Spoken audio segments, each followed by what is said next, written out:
Roland Martin. Washington, D.C. Come on, give me a break. Move on, guys. And the head of the Cowboy Hater Nation. We got jackets and all. Got jackets and all. Matter of fact, let me turn off my television. I think the Rams are still running on the Cowboys. Like a track meet. Super Dave answered the door. Oh, no, I was happy we lost. Yeah, okay. All right. It's like saying Jeff Bezos said, I'm happy I'm about to get divorced. Right. Lose half my money. Yeah.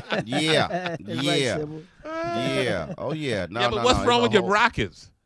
Oh, I had to bring that up, huh? No, that's fine. That's fine. First of all, lost to Orlando last night? No, we tied for fifth in the West standings. We're fine. But Chris Paul's been out because of hamstring. No, we're fine. Okay. We're fine. All right. But Harden, you can't go 1 for 17 in 3-pointers, bro. I mean, at one point, you got to stop jacking. Yeah.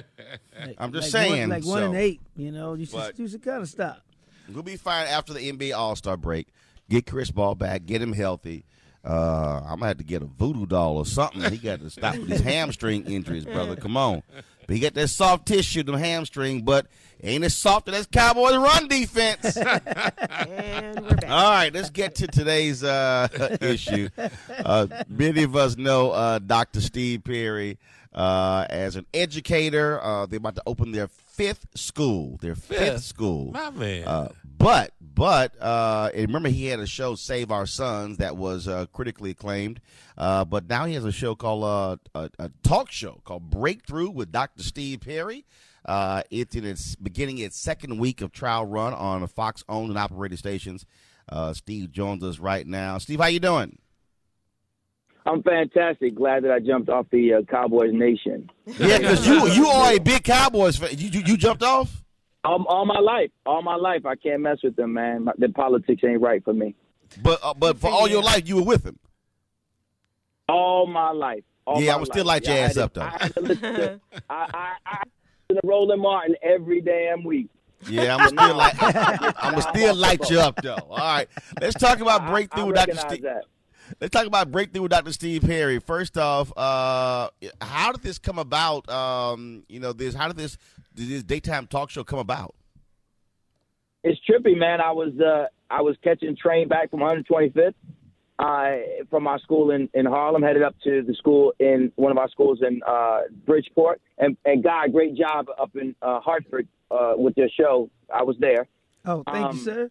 And hey, man, y'all did a great job. Your Earthquake really killed it. But CBS called me, who was the production company, and said, hey, you want to do a talk show? I was like, CVS? Like, I thought it was the drugstore. Like, that's CVS. Right. I said, no. I said, I'm a social worker educator. They said, no, we like that. We want to do something really meaningful on television, which sounds like an oxymoron around these days. So I said, yeah, I'll give it a shot. And they brought me out to the West Coast and for a couple of weeks, and we shot some shows. I'm very, very excited and proud of it because I didn't want to be a part of something, chairs throwing and foolishness. I told them I'm a social worker. Like, I work with people's children. Y'all can't have me up there talking about foolishness. They said, no, we don't want to do that. We want to do something very meaningful. And I think what you're going to see, if you haven't seen it already, it's a 2-week media event on Fox, is just that. You're going to see people having real breakthroughs. I'm very excited about that. And just for folks to know, I mean, a lot of these owned and operated station groups are doing these test runs, whether it's 2 weeks, whether it's 4 weeks, whether it's for the summer. And what markets is the show airing in? Yeah, they're dropping it big. New York, Los Angeles, Phoenix, Detroit, Charlotte, Atlanta, Orlando, and, of course, Houston.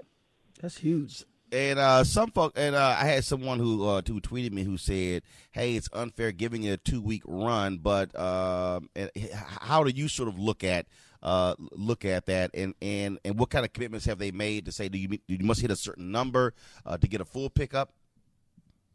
So I'm blessed. You know, a couple of years ago when Roland and I were both working at CNN, he said, see them as angel investors. I have a real job, ladies and gentlemen. I work with kids.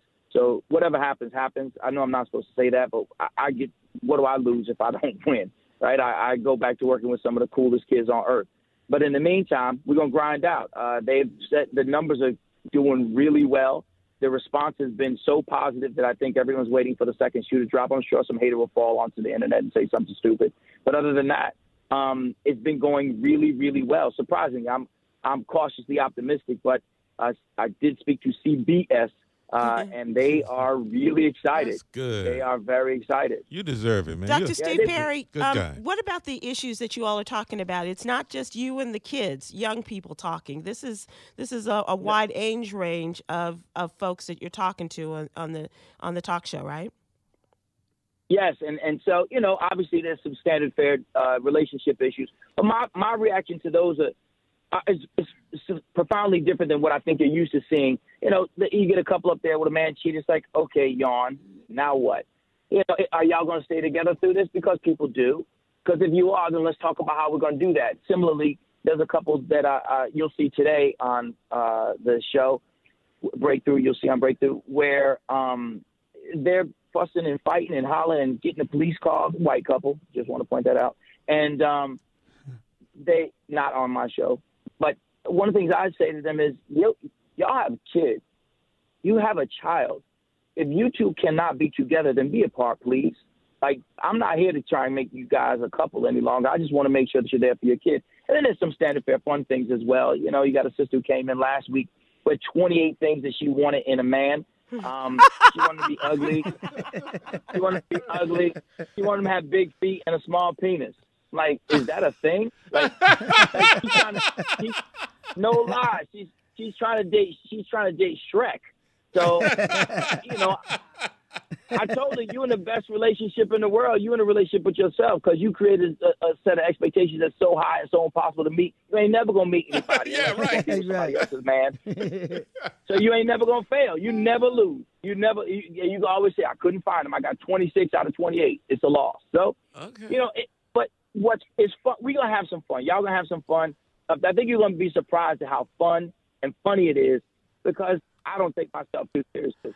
Oh, okay. Okay, well, give me the markets again there where it's testing. There's Los Angeles, Phoenix, Detroit, New York, Atlanta, Charlotte, Houston, and Orlando. All right. All right, Dr. Steve Perry, we appreciate it, man. Thanks Good so luck, much. partner. Thank you. Love y'all. All right. Congratulations. Yeah. Thank you.